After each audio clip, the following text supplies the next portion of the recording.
The first thing that we discussed was intentions and making sure that every fitness program has intentions. So I'm guessing like you hear the things every fitness program needs to include. You guys might be thinking we're going to talk about exercises, like the exercises you need to do and the kinds of aerobic training you have to do. But we're OPEX, so we're gonna step back, take it a little bit deeper, and start with intentions. Yeah, I mean, this is such a clear one and easy one for us, right? Like, inside of the way that we deliver fitness or how we teach coaches to deliver fitness, it's in a personalized way. And for something to be personalized, it has to have a very specific intent, right? So, there has to be intentions over it, right? And I think we'll bleed into a couple different areas here, but if you have a program without intentions, and when we say program, we're saying, lifestyle program, exercise program, relationship, the whole nine, right? Like there has to be intentions behind it.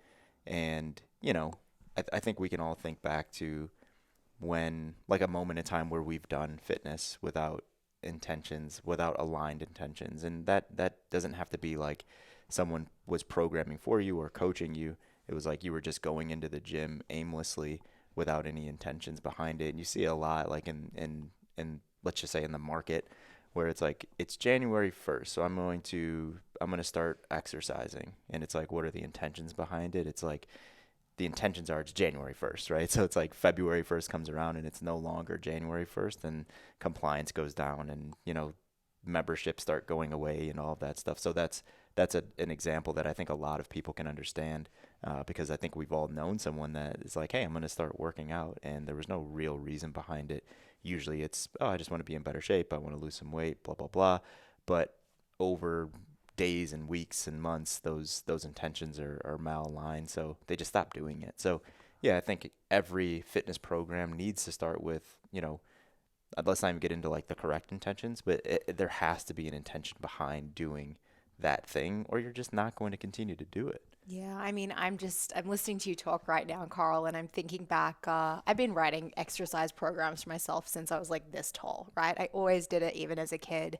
And I used to, because I heard that fitness was good for you, exercise was good for you. So it was a thing I could go out and do. I should go out and do.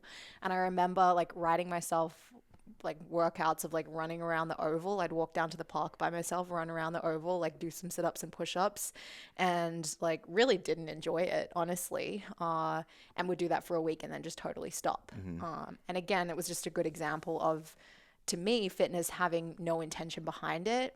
It was just something that, people around me, older people, had told me was beneficial. So I thought that I needed to try. And, the evolution over the decades has been finding fitness that has intention behind it. Yeah, Yeah. I think even for coaches that quote unquote know better, right? I think there's a lot of coaches out there that design their own fitness programs and they're just kind of experimenting on themselves. And I think coaches that have tried that and they've like built out this, 6, 8 week split and they get like 2 weeks in and they're like pivoting and that becomes a constant. And the excuse that they use is like, oh, I'm just like too biased or I can't get rid of my biases and I just do the things that I want to do and I'm not challenging myself. So I'm constantly pivoting. And I think it's because they actually don't have intentions and why they're building that 8 week split. So they just don't stick to it because they get 2 weeks in and like they have that like squirrel moment of like, oh, I saw this other person doing this. Maybe I would want to do this type of fitness instead. So they're like constantly changing their fitness programs. And these are coaches that know better, right? Like they're coaches that coach a lot of people and they do a great job at coaching those people, but they need to take a step back and look at what their intentions are in their own fitness programs. And when we start looking at, what are good and bad intentions or like, novel intentions, I think that's where it gets a little weird, right? Because I don't think anyone can say like an intention is good or bad. I think it's, we have to look at, why the person is doing that thing and is there connection? And we'll talk about it in alignment. But I think about I was reading Shoe Dog a few months ago, Phil Knight, and he was talking about running because he was an avid runner. Right? He ran for University of Oregon, so on and so forth. And he was talking about why he enjoyed running so much. And he was like, I always ran without a destination. He's like, I would be, if I was competing, I was just like running around this track and I wasn't really running anywhere. And he's like, I wasn't good enough to actually win. So he's like, but I was so motivated just to run. Or, when I, have a quick piece of toast and, a coffee before my morning runs, he's like, I'd just step outside. It'd be rainy, really shitty outside. I'd have no idea where I was going, but I just enjoyed running so much. And he said it might have just been the runner's high, but what connected me to running my entire life was running, just doing it, the process of running. And I think if people find that, something similar to that in exercise, I think that's a really beautiful thing because we hear it all the time. It's like, what are your goals? What are you trying to do? And I think a lot of the time we don't really know how to answer it if we don't have these very specific goals.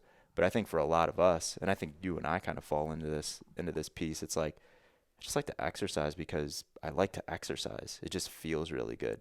I don't give a shit like what my scores are, what my times are, if I'm lifting a lot, if I'm getting better, really. It's just like I just enjoy exercising.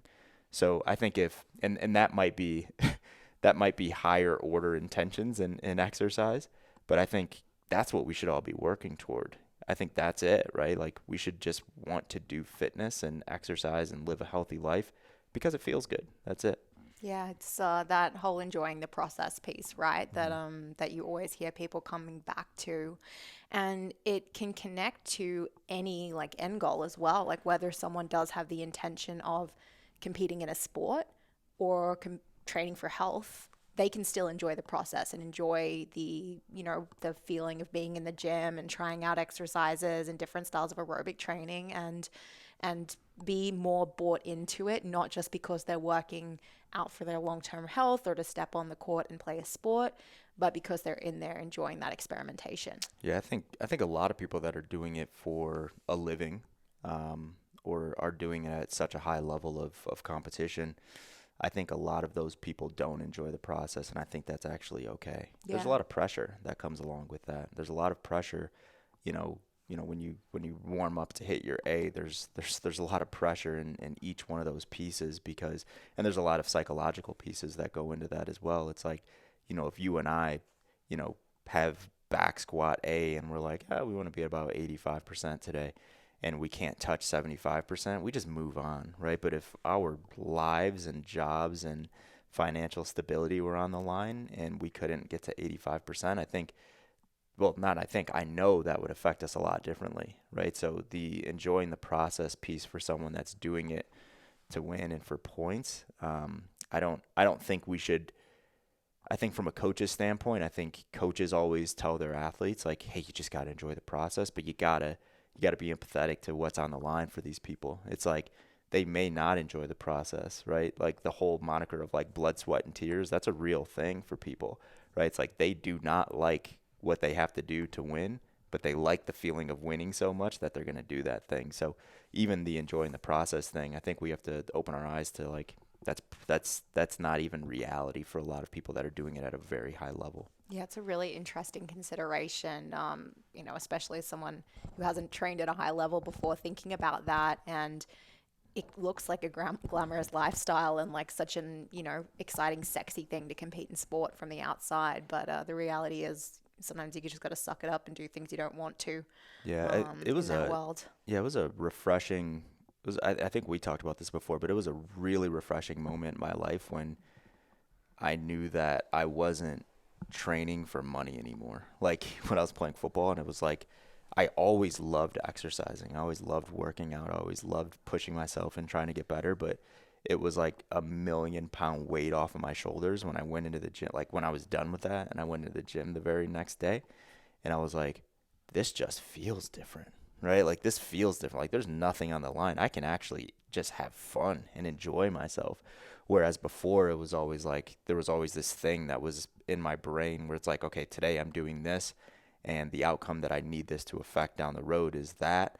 And there was just like a lot of pressure. And that might be like a personal thing. I'm not saying everyone feels that way, but I just remember feeling that weight lifted off my shoulders. And then I felt that again in my military career, and then I felt that again in my CrossFit career. So I've gone through iterations of that, of like weights being lifted off my shoulders relative to exercise when I knew that there was no longer nothing on the line.